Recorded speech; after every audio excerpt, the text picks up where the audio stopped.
দাবি করি নবীর উম্মত, কিন্তু নবীর সুন্নত আছে। এই যে একদল সামনে আইতেছে 12 রবিউল আউয়াল, কি মিছিল দিব রে, রাস্তা গরম করে। অথচ এই আশেকগুলা সারা বছর কোনো সুন্নতের খবর নাই।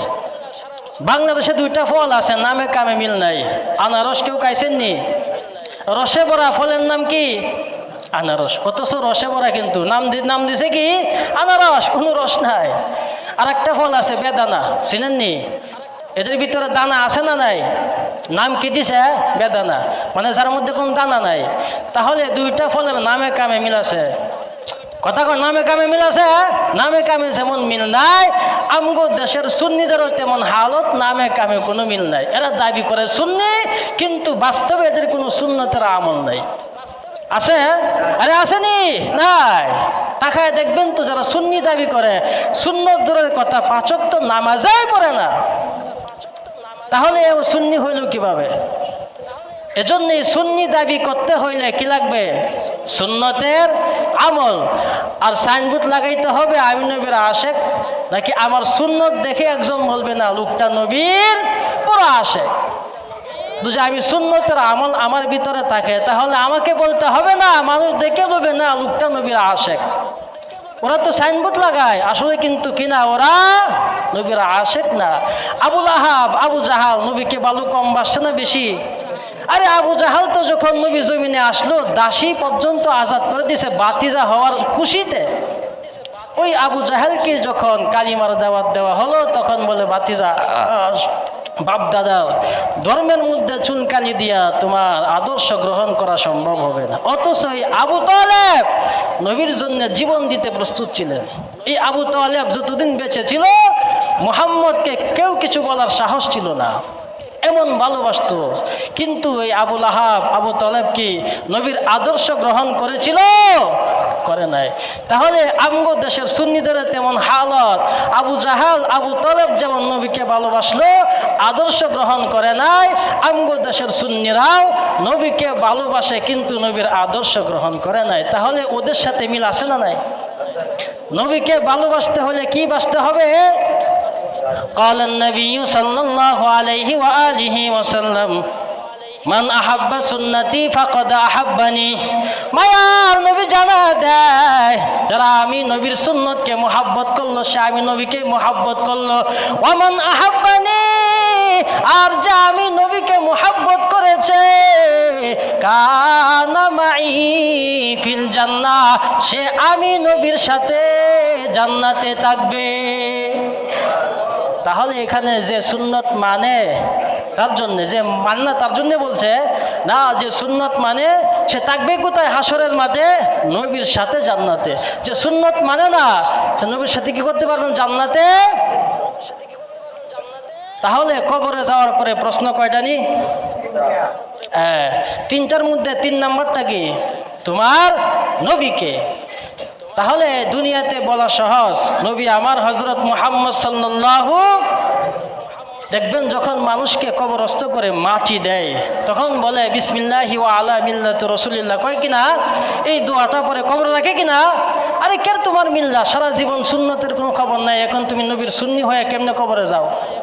হ্যাঁ, এই যে দোয়া পড়লা বিসমিল্লাহি ওয়া আলা মিল্লাতি রাসূলিল্লাহ, তুমি তো নবীর মিল্লাতে কবরে যাও না, তুমি ইহুদি খ্রিস্টানের মিল্লাতে কবরে গেছো।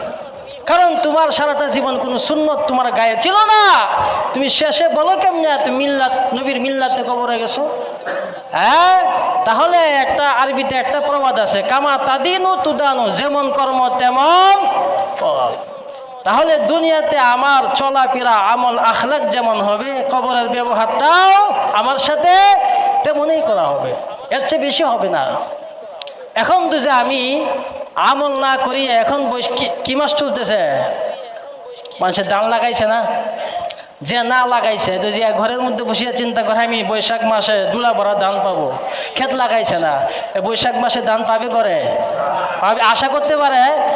যেমন বোকা, সুন্নি দাবি করিয়া নবীর সুন্নতের আমল না করিয়া কবরে গিয়ে আশা করবো আমি সুন্নত মানি নাই, আশা করতেছি নবীর শাফাআত পাবো, এর তেমন বোকা। আব্দুল কাদের জিলানির কাছে এক মুরিদ আইসা, হুজুর দোয়া করবেন, একটা সন্তানের বাপ হইতাম চাই। হুজুর ঠিক আছে, যান 1 বছর অপেক্ষা করো, কি বাবা? সন্তান পাইবা। তো 1 বছর অপেক্ষা করার পরে দেখে মাথা গরম, কেউ কোনো সন্তান নাই। দৌড়ায় গেছে পিসাবের কাছে, কেউ হুজুর কি দোয়া করলেন, সন্তান তো পাইছি না। আল্লাহর ওলি ডাক দেয়া কয়, কেউ মুরিদ বিয়া করছো নি? কোনা হুজুর বিয়া তো করি। আই বোকা, বিয়া না করলে কি সন্তান হবে? আরে বিয়া করো, পরে দোয়া করলে কি হবে? আশা করা যায়। কিন্তু বিবাহ না করিয়া সন্তানের আশা করা যেমন বেয়াদবি মূর্খতা, ঠিক সুন্নত না মানিয়া, আল্লাহ রসুল না মানিয়া কবরে গিয়া নবীর শাফাত পাওয়া এমন আশা করাটাও বেয়াদবি মূর্খতা ছাড়া কিছুই না। আমার মায়ার নবী এখনো তো মদিনায় শুয়ে উম্মতের জন্য কাঁদেন। আল্লাহর নবী বলেন, হে উম্মত, আমি নবী তোমার জন্য এখনো রোজা তাহারে শুয়ে, নবীর মায়া এত বেশি, উম্মতের মায়ায় আল্লাহর নবী এখনো রোজায় শুয়ে কান্না করে। আরে মুসলমান নবীর উম্মত, আজকে নবীর আদর্শ আপনি আমার কাছে ভালো লাগে না, বেঈমানের আদর্শ এত ভালো লাগে রে বাবা। মুসলমান নবীর উম্মত, আজকে মুসলমানের চেহারার দিকে তাকাইলে তার দাড়ির কোনো খবর নাই, সুন্নতের কোনো আমলের খবর নাই। আরে মুসলমান নবীর উম্মত, অথচ দাড়ি রাখা সুন্নত না ওয়াজিব? কথা কয় না? আর সুন্নত না ওয়াজিব। কারণ যে আমল নবী কখনো ছাড়া না, এটাকে দাড়ি কখনো নবী কাটছে না। সাহাবায়ে কেরামের আদর্শ কি? এক মুষ্টি হলে কি করা যায়? কাটা যায়। এই এক মুষ্টির পরিমাণে এই যে এইভাবে এভাবে এভাবে না, এই যে এইভাবে। আর নবী কখনো কি করে নাই? দাড়ি কাটেন না। এই জন্যে কোনো ফুকাহায়ে কেরাম বলে দাড়ি রাখা ওয়াজিব।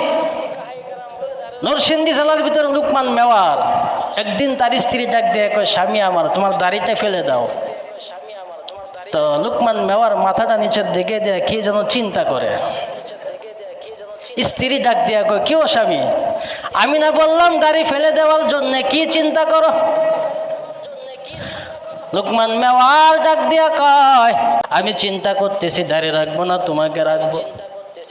কিছুক্ষণ পর মাথা উঠাইয়া লুকমান জানা দেয়, আর ওই স্ত্রী আমার, শুনে নাও, আমি 1000 বার রাজি হয়ে গেলাম দাড়ি রাখার জন্যে। তুই দাড়ির জন্যে তোমার কোনো সমস্যা হয় তাহলে তুমি চলে যাও, তোমার মতো স্ত্রী আমার দরকার নাই। আউলিয়ারা কারে ওকবা ইখতিয়ার, জাহেলারা কারে দুনিয়া ইখতিয়ার। মাইলে মোমেন সুয়ে মোমেন মিশাওয়াত, মাইলে কাফের সুয়ে কাফের মিশাওয়াত। এক জমানা সোহবতে বা আউলিয়া, বেহতর जो 100 साल तौअत बेरिया। এ মুসলমান নবীর উম্মত, আজকে মুসলমানের সন্তান রাস্তা দিয়ে হাতে দাড়ি নাই, প্যান্ট শার্ট লাগায় ঘুরে, রাস্তায় মরণ হয়। কেমনে বুঝবেন এটা মুসলমান নাকি হিন্দু? কোনো পরিচয় আছে? হ্যাঁ, কেমনে চেক দিবেন? চিন্তা করছেন নি? হিন্দু যেমন প্যান্ট শার্ট লাগায়া দাড়ি নাই রাস্তা দিয়ে হাঁটতেছে, মুসলমানের সন্তানও দাড়ি নাই প্যান্ট শার্ট লাগায় কোটায় হাত রাস্তা দিয়ে হাঁটে। কিও রাস্তায় তো দুর্ঘটনা হয় কি হয় না? হয়। এখন যদি মারা যান রাস্তায় এই অবস্থায়, তাহলে আপনি বুঝবেন কিভাবে ও হিন্দু না মুসলমান? একমাত্র বোঝার উপায় হলো প্যান খুলে দেখতে হবে মুসলমান খতনা করানো আছে কিনা, এছাড়া কোনো রাস্তা নাই। হ্যাঁ, তাহলে মুসলমানের সন্তান আমরা কার উম্মত? আমরা তো দাবি করি নবীর উম্মত, কিন্তু নবীর সুন্নত আছে। এই যে একদল সামনে আইতেছে 12 রবিউল আউয়াল, কি মিছিল দিব রে, রাস্তা গরম করে, অথচ এই আশেকগুলা সারা বছর কোনো সুন্নতের খবর নাই। বাংলাদেশে 2টা ফল আছে, নামে কামে মিল নাই। আনারস কেউ খাইছেন নি? রসে ভরা ফলের নাম কি? আনারস, অথচ রসে ভরা, কিন্তু নাম দিছে কি? আনারস, কোনো রস নাই। আর একটা ফল আছে বেদানা, চিনেননি? এদের ভিতরে দানা আছে না নাই? নাম কি দিছে? বেদানা, মানে যার মধ্যে কোনো দানা নাই। তাহলে 2টা ফলের নামে কামে মিল আছে। কথা কয় নামে কামে মিল আছে? নামে কামে যেমন মিল নাই, আমগো দেশের সুন্নিদেরও তেমন হালত, নামে কামে কোনো মিল নাই। এরা দাবি করে সুন্নি, কিন্তু বাস্তবে এদের কোনো সুন্নতের আমল নাই। আছে? আরে আসেনি? নাই। তাকায় দেখবেন তো, যারা সুন্নি দাবি করে, সুন্নত দূরের কথা 5 ওয়াক্ত নামাজই পড়ে না। তাহলে ও সুন্নি হইল কিভাবে? এজন্যই সুন্নি দাবি করতে হইলে কি লাগবে? সুন্নতের আমল। আর সাইনবোর্ড লাগাইতে হবে আমি নবীর আশেক, নাকি আমার সুন্নত দেখে একজন বলবে না লোকটা নবীর বড় আশেক। যদি আমি সুন্নতের আমল আমার ভিতরে থাকে তাহলে আমাকে বলতে হবে না, মানুষ দেখে বলবে না লোকটা নবীর আশেক। ওরা তো সাইনবোর্ড লাগায়, আসলে কিন্তু কিনা ওরা নবীর আশেক না। আবুল আহাব আবু জাহাল নবীকে বালু কম বাসছে না বেশি? আরে আবু জাহাল তো যখন নবী জমিনে আসলো দাসী পর্যন্ত আজাদ করে দিয়েছে বাতিজা হওয়ার খুশিতে। ওই আবু জাহালকে যখন কালিমার দাওয়াত দেওয়া হলো তখন বলে বাতিজা বাপ দাদা ধর্মের মধ্যে চুনকানি দিয়া তোমার আদর্শ গ্রহণ করা সম্ভব হবে না। অথচ এই আবু তালেব নবীর জন্য জীবন দিতে প্রস্তুত ছিলেন। এই আবু তালেব যতদিন বেঁচে ছিল মুহাম্মদকে কেউ কিছু বলার সাহস ছিল না, এমন ভালোবাসত। কিন্তু এই আবুল আহাব আবু তালেব কি নবীর আদর্শ গ্রহণ করেছিল? করে নাই। তাহলে আমগো দেশের সুন্নিদের তেমন হালত। আবু জাহাল আবু তালেব যেমন নবীকে ভালোবাসলো আদর্শ গ্রহণ করে নাই, আমগো দেশের সুন্নিরাও নবীকে ভালোবাসে কিন্তু নবীর আদর্শ গ্রহণ করে নাই। তাহলে ওদের সাথে মিল আছে না নাই? নবীকে ভালোবাসতে হলে কি বাসতে হবে? قال النبي صلى الله عليه وآله وسلم من أحب سنتي فقد أحبني। মায়ার নবী জানা দেয় যারা আমি নবীর সুন্নতকে মুহাব্বত করলো সে আমি নবীকে মুহাব্বত করলো। ওয়ামান আহাব্বানি, আর যা আমি নবীকে মুহাব্বত করেছে কানা মাই ফিল জান্নাহ, সে আমি নবীর সাথে জান্নাতে থাকবে। তাহলে এখানে যে সুন্নত মানে তার জন্য, যে মানে না তার জন্য বলছে না, যে সুন্নত মানে সে থাকবে কোথায়? হাসরের মাঠে নবীর সাথে জান্নাতে। যে সুন্নত মানে না সে নবীর সাথে কি করতে পারবেন? জান্নাতে। তাহলে কবরে যাওয়ার পরে প্রশ্ন কয়টা নি? তিনটার মধ্যে 3 নাম্বারটা কি? তোমার নবীকে। তাহলে দুনিয়াতে বলা সহজ নবী আমার হযরত মুহাম্মদ সাল্লাল্লাহু, দেখবেন যখন মানুষকে কবরস্থ করে মাটি দেয় তখন বলে বিসমিল্লাহি ওয়া আলা মিল্লাতি রাসূলিল্লাহ, কয় কিনা এই দোয়াটা পরে কবরে রাখে কিনা? আরে কেন তোমার মিল্লা, সারা জীবন সুন্নতের কোনো খবর নাই, এখন তুমি নবীর সুন্নি হয়ে কেমনে কবরে যাও? হ্যাঁ, এই যে দোয়া পড়লা বিসমিল্লাহি ওয়া আলা মিল্লাতি রাসূলিল্লাহ, তুমি তো নবীর মিল্লাতে কবরে যাও না, তুমি ইহুদি খ্রিস্টানের মিল্লাতে কবরে গেছো। কারণ তোমার সারাটা জীবন কোনো সুন্নত তোমার গায়ে ছিল না, তুমি শেষে বলো কেমনে তুমি মিল্লাত নবীর মিল্লাতে কবরে গেছো? হ্যাঁ, তাহলে একটা আরবিতে একটা প্রবাদ আছে, কামা তাদিনু তুদানু, যেমন কর্ম তেমন ফল। তাহলে দুনিয়াতে আমার চলাফেরা আমল আখলাক যেমন হবে কবরের ব্যবহারটাও আমার সাথে তেমনই করা হবে, এর চেয়ে বেশি হবে না। এখন তো যে আমি আমল না করি, এখন কি মাস চলতেছে? মানুষের দান লাগাইছে না, যে না লাগাইছে তো যে ঘরের মধ্যে বসিয়া চিন্তা করে আমি বৈশাখ মাসে দুলা ভরা ধান পাবো, ক্ষেত লাগাইছে না, বৈশাখ মাসে ধান পাবে করে আশা করতে পারে? যেমন বুকা সুন্নি দাবি করিয়া নবীর সুন্নতের আমল না করিয়া কবরে গিয়ে আশা করবা আমি সুন্নত মানি নাই, আশা করতেছি নবীর শাফাআত পাবো, এর তেমন বুকা। আব্দুল কাদের জিলানির কাছে এক মুরিদ আইসা হুজুর দোয়া করবেন, একটা সন্তানের বাপ হইতাম চাই। হুজুর ঠিক আছে যান, 1 বছর অপেক্ষা করো, কি বাবা? সন্তান পাইবা। তো 1 বছর অপেক্ষা করার পরে দেখে মাথা গরম, কেউ কোনো সন্তান নাই। দৌড়ায় গেছে ফিসাবের কাছে, কেউ হুজুর কি দোয়া করলেন? সন্তান তো পাইছি না। আল্লাহর ওলি ডাক দেয়া কয়, কেউ মুরিদ বিয়া করছো নি? কোনা হুজুর বিয়া তো করি। ভাই বুকা, বিয়া না করলে কি সন্তান হবে? আরে বিয়া করো, পরে দোয়া করলে কি হবে? আশা করা যায়। কিন্তু বিবাহ না করিয়া সন্তানের আশা করা যেমন বেয়াদবি মূর্খতা, ঠিক সুন্নত না মানিয়া আল্লাহ রসুল না মানিয়া কবরে গিয়া নবীর শাফাআত পাওয়া এমন আশা করাটাও বেয়াদবি মূর্খতা ছাড়া কিছুই না। আল্লাহ রাব্বুল আলামিন আমাদের সকলকে নবীর সুন্নত মানবো তো ইনশাআল্লাহ, দাড়ি রাখবো তো। আচ্ছা, দাড়ি দিয়ে কি আপনি আমার গালে আল্লাহ অপরাধ করছে না? আমার বোন তো আমার বড়, তাহলে বোনের গালে দাড়ি আছে? বোনের গালে দাড়ি আছে? দাড়ি নাই। আমার গালে দাড়ি কেন? এখানে একটা প্রশ্ন আছে না নাই? আল্লাহ জানে বোনের গালে দাড়ি দিতে কি দেওয়া যাবে না, তাকে বালা দেখা যাবে না। তো আপনি আমার গালি আল্লাহ দাঁড়িয়ে দিছে, এটা কিসের জন্যে? ভালোর জন্য, খারাপের জন্যে? কিসের জন্যে? ভালোর জন্য। তাহলে যদি দাড়ি ফেলে দেয় তাহলে আমি আল্লাহ এবং রসুলের বিরুদ্ধে গেলাম না? কথা বিরুদ্ধে গেলাম না? আরে আল্লাহ জানে বোনের গালে দাঁড়িয়ে দিয়ে কী দেওয়া যায়, খারাপ দেখা যাবে, এই জন্য তার গালে দাঁড়িয়ে দেয় নাই। আল্লাহ জানে একটা পুরুষের গালে দাঁড়িয়ে দিয়ে কী তাকে সুন্দর দেখা যাবে, দেখতেও কি লাগে যারা দাড়ি ফালায়। বৈজ্ঞানিকরা বলে তার 2টা 3টা মুসিবত। কয়টা?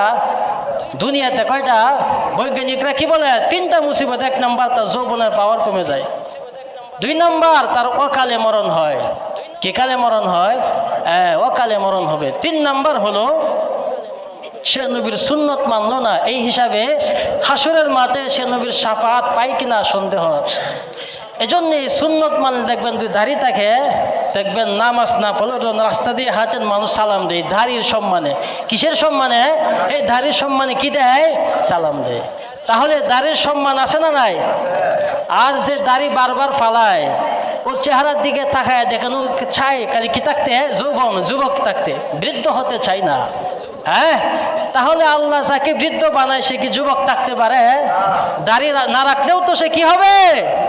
বৃদ্ধ হয়ে যাবে। তাহলে নবীর আদর্শ মানবো কম না বেশি? কিছু কিছু না পুরাপুরি? কিছু মানবো আর কিছু মানবো না, এমন নাকি? কথা কয় না, এমন নাকি? নাকি পুরাপুরি মানতে হবে?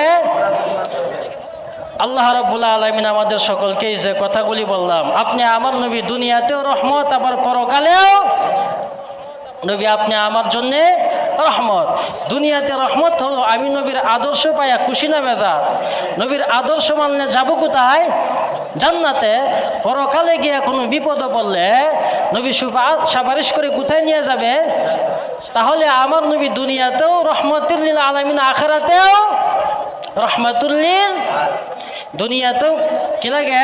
কাজে লাগে। আবার আখিরাতেও কি লাগবে? কাজে লাগে।